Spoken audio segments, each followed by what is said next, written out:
All right, what's going on YouTube and gun channels? This is Travis P11. Today I'm bringing you 3 guns for the price of 1. All right, a little bit of a special here. First of all, in my previous video I had mentioned that I purchased a Jimenez JA9. I got a special deal on it because it was a blemish model. Well, here it is. It just showed up yesterday. I actually just finished painting it off my FFL yesterday. The blemish on it, it's kind of like a gold marble. I think it's supposed to be blued. And I don't know if the bluing is just thinner in certain parts, but it's basically going to be relegated to truck gun duty, just as a spare pistol, just something to play around with. I just want to see how it performs. I'm going to run several different brands of ammo through it and see how it runs steel case, Winchester white box, Federal bulk brass, and then also some Federal Champion. So anyway, it's about 125 bucks, 130 bucks is all I paid for it. I didn't even know that there was such a thing as factory blemish models. So anyway, more on that later. Just real quick, guys, if you like my channel, please do subscribe. It's Travis P11. And then also you can check me out over on gunchannels.com. It's the Ordinary Average Guy gun channel. Today I'm bringing you 2 different rifles. Well, 2 of the same rifle, but 2 different approaches. These are both Savage Mark IIs, Mark II F models, I believe.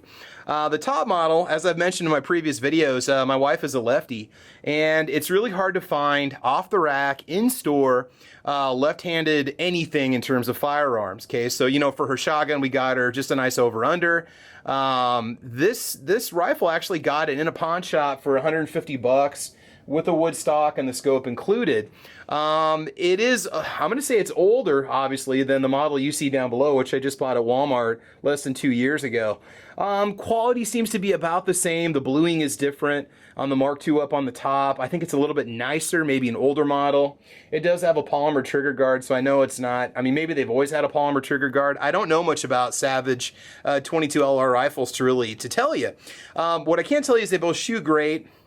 The top one, you know, I put rounds through both of them at the range. I ran 3 or 4 different types of 22 that I had sitting around, and I know 22 LR is a little hard to find, and it ran everything just fine. CCI, Remington, Federal bulk, no issues whatsoever. So, first of all, great rifles for the budget buyer. Okay, I paid 150 bucks for the rifle up on top with a scope. I think it's a pretty good price considering the wooden stock. It's not drilled and tapped for a sling, which isn't really an issue because we just use it for plinking and having fun. The bottom model is one that I bought at Walmart about a year ago. I think I paid $129 for it on sale. Both of these come with a 10-round magazine, and they both weigh about 5 pounds, 21-inch barrels, and the overall length is 39.75 inches, more or less. So after my wife got hers, I thought to myself, man, I gotta have one too. So I went to Walmart, and there's a lot of options when you buy these. I mean, there's like, I don't know, 20 different variants of the Mark II Fs that you can buy. The only thing I would say is if you buy one, get one that already has a scope on it and the field sights, or get one that already has the scope mounts on it, the Weaver rails, whatever you want to call them. I had a hard time sourcing 2 of these.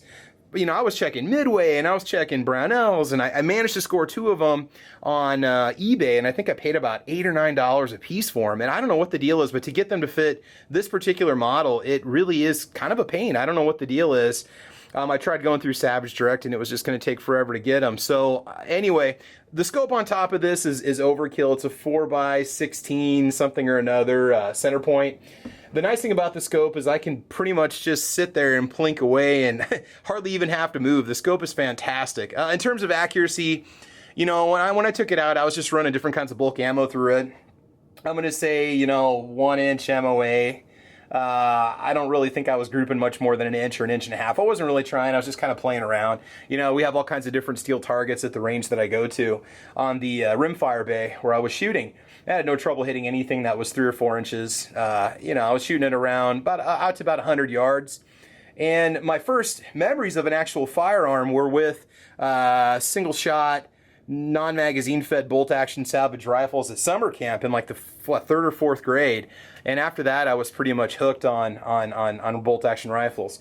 As you know, I've got several different firearms in my collection, but I love bolt action rifles. So, you know, if you can pick one of these up at Walmart, they're great. You know, some guys complain about the trigger. There is a model that has the Accu trigger on it. Mine does not. Both of my models just have the standard trigger.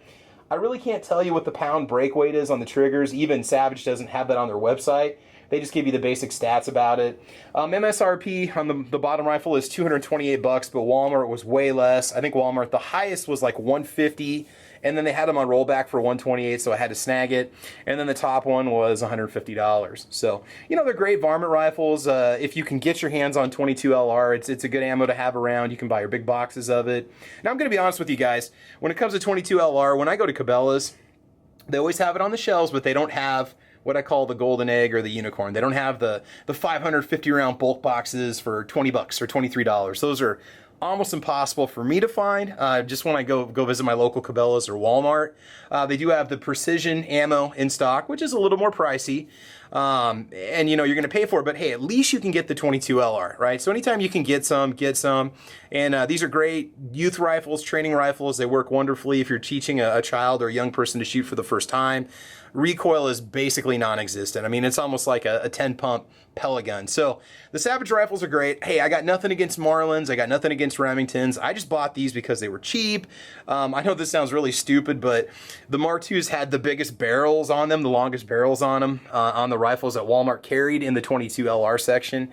And so I just wanted to go with something that had something more almost like a full-size, you know, rifle. The only real downfall of these is that they only come with one 10-round magazine.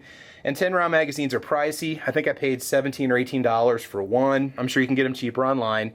But it's amazing that a little 10-round magazine is that much. You can go buy a PMag 40 for like $15.99, you know. It's just crazy. And they only give you one of those. Funny thing about it is there's a tag that comes on the Savage Mark II, and it says one 10-round clip included. I was like, clip? Really? Even the company uses the word clip? So anyway, so enough on these guns. If you're in the market for a 22 LR, you don't know what to go with, I recommend these. I bought these both out of my own funds. The only other 22 I've ever owned, well, I had two. I had a Remington, I want to say it was a 522 Viper back in the mid-90s. That was a semi-auto. Great gun. You can still pick those up on Gunbroker sometimes. And the other rifle that I shot, I was on our college rifle team for 2 years, and we used Winchester Model 50s or Model 52s. They were single-shot bull barrel 22 rifles. They were fantastic with the target sling on them, and you'd use your shooting jacket with them. And those are great rifles too, you know. So I mean, I don't have a ton of experience with 22 LR, but what I do know is that these work. They're not bad. They're easy to take apart. They're easy to clean. They're low-cost rifles. Good way to get into 22 shooting. So anyway, this is Travis P11. Again, if you like my channel, subscribe. Check me out on Average Ordinary Gun Channels, gunchannel.com. You can find me over there. And that's about it for now. So I'll bring you another video here shortly, another few more firearms from the vault. And you guys be safe, have fun, take care, and we'll talk to you soon.